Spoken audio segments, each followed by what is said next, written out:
Hello dear students हमारा first chapter जो हमने जितना करना था वो कर लिया एक बार।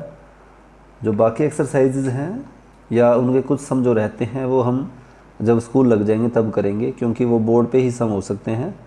तो आज हम स्टार्ट करेंगे चैप्टर 2 पॉलिनोमियल्स है, एक्सरसाइज 2.1। देखिए इसके अंदर देखो क्या है। First question, which of the following expressions are polynomial in one variable and which are not. तो पहले आपने देखना है कि पोलिनोमियल कौन से होते हैं। तो पोलिनोमियल में देखो क्या होता है, जो टर्म्स, ये सभी जो टर्म्स दिखाई दे रही है आपको, जैसे वेरिएबल हैं 4x² - 3x + 7, ये एक पोलिनोमियल है। और पोलिनोमियल में क्या होता है, जो वेरिएबल होता है ना, x हो या y हो या जैसे t है या z भी होता है, कोई भी अल्फ़ाबेट हो सकता है, तो वो क्या होना चाहिए, एक तो उसकी जो पावर है वो पॉजिटिव होनी चाहिए। सबसे पहली बात, जो आपका वेरिएबल है x, y या z जो भी, वो डेनोमिनेटर की फॉर्म में नहीं होना चाहिए, वो रूट में नहीं होना चाहिए। जैसे यहाँ पे जो t है वो रूट में है, तो ये ऐसा भी नहीं होना चाहिए। तो कुछ बातों का हम ध्यान रखेंगे। तो देखो जैसे फर्स्ट है 4x² - 3x + 7, यहाँ देखिए वेरिएबल x है और पावर पॉजिटिव है इसकी, यहाँ भी और यहाँ भी। यहाँ पे x है ही नहीं, यहाँ पे x नहीं है, इसका मतलब x की पावर 0 हम सोच सकते हैं, वैसे लिखने की ज़रूरत नहीं है। ठीक है, तो इसका आंसर क्या आएगा, इस तरह हम आंसर इसी तरह देंगे जैसे पहले आप स्टेटमेंट लिख दोगे, it is polynomial in one variable. अच्छा, वन वेरिएबल क्यों बोला है, क्योंकि देखो यहाँ पे x चाहे 2 बार है लेकिन है तो x ही ना। यहाँ पे अगर 7 के साथ y होता या t होता तो ये वन वेरिएबल वाला नहीं रहता, फिर यहाँ पे 2 वेरिएबल हो जाता। तो यहाँ तो एक ही वेरिएबल था। ठीक है, सेकंड देखिए y² + √2, तो ये भी क्या है, आपका जो पॉलिनोमियल है वन वेरिएबल में है, क्योंकि y है और तो नहीं, यहाँ पर अकेला y है, और जो रूट है वो 2 का रूट है, वेरिएबल का नहीं है, तो इसलिए ये पॉलिनोमियल है। थर्ड देखिए 3√2 + t√2, तो 3 देखो ये तो रूट के बाहर है, ये रूट के अंदर है, तो जो वेरिएबल है वो क्या है, रूट के अंदर हो गया, इसलिए ये आपका पॉलिनोमियल नहीं बचा।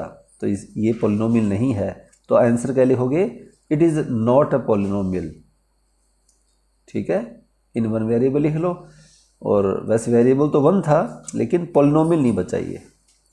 उसके बाद देखिए जो फोर्थ है y + 2/y, अब ये फ्रैक्शन में आ गया ना, तो इसलिए ये क्या है, वेरिएबल नहीं है, तो इसको भी लिखोगे it is not a polynomial. Fifth देखिए x की पावर 10 + y की पावर 3 + t की पावर 50। देखिए यहाँ पे 1, 2, 3 तीनों डिफरेंट वेरिएबल हो गए, तो ये वन वेरिएबल में नहीं बचा, तो इसलिए हम लिखेंगे it is not a polynomial in one variable. इसके बाद देखिए मैंने इसका में आपको फर्स्ट पूरा करके दिखाया है, बाकी आप खुद इनके सामने लिखोगे। सेकंड देखिए, right the coefficients of x² in each of the following. आपने क्या करना है, इनके कोफिशिएंट लिखने हैं, किसके, x² के।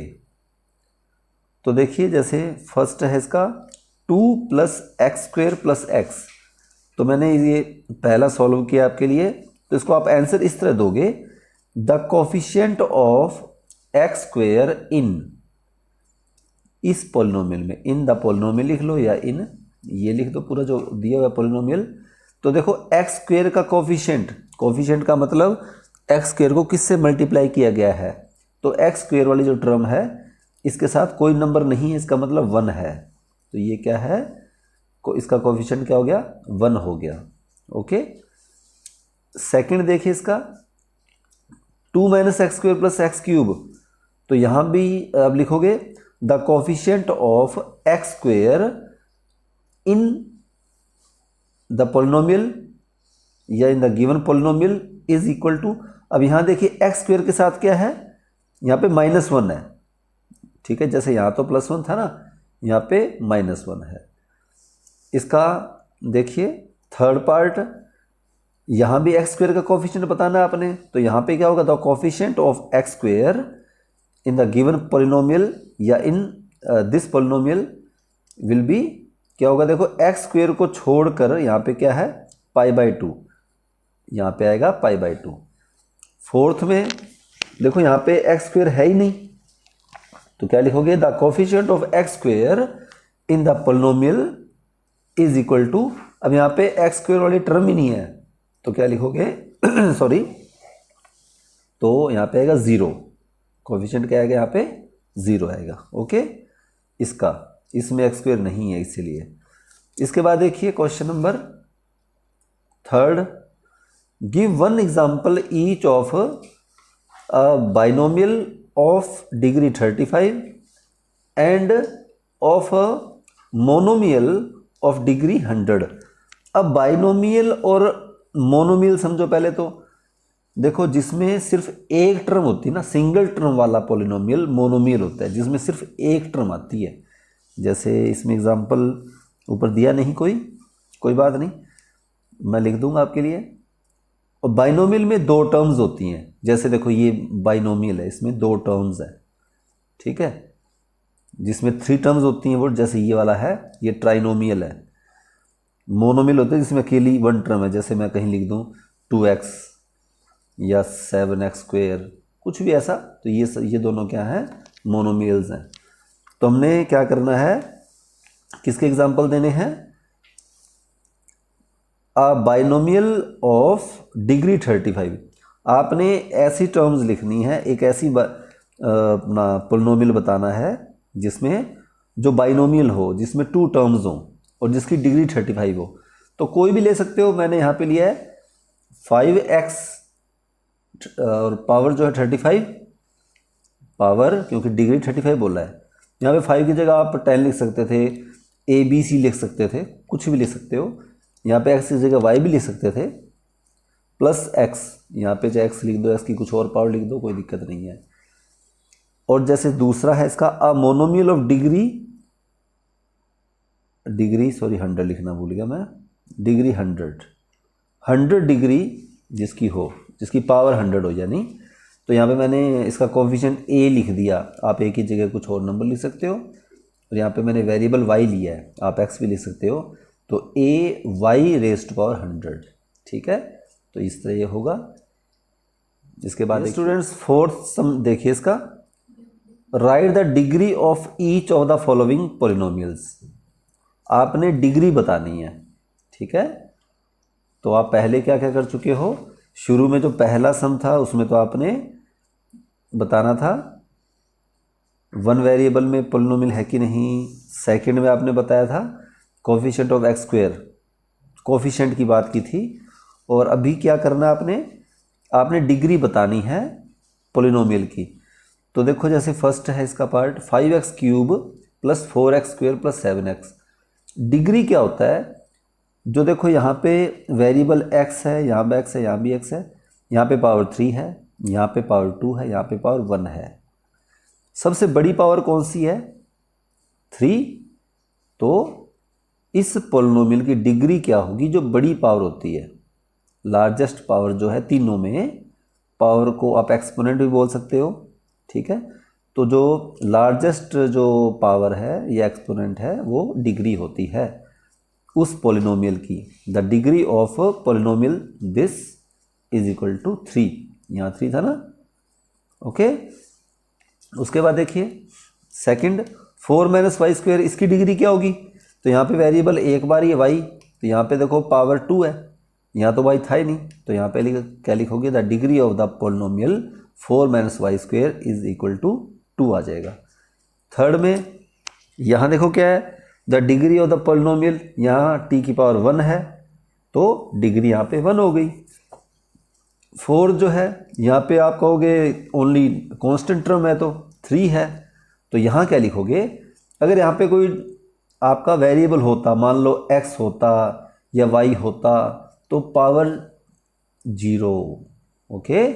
अपने पास से लिखना पड़े तो x की पावर 0 या y की पावर 0, तो यानी आप लिख रहोगे नहीं, यहाँ पे आप सीधा लिखोगे the degree of the polynomial 3 is equal to 0।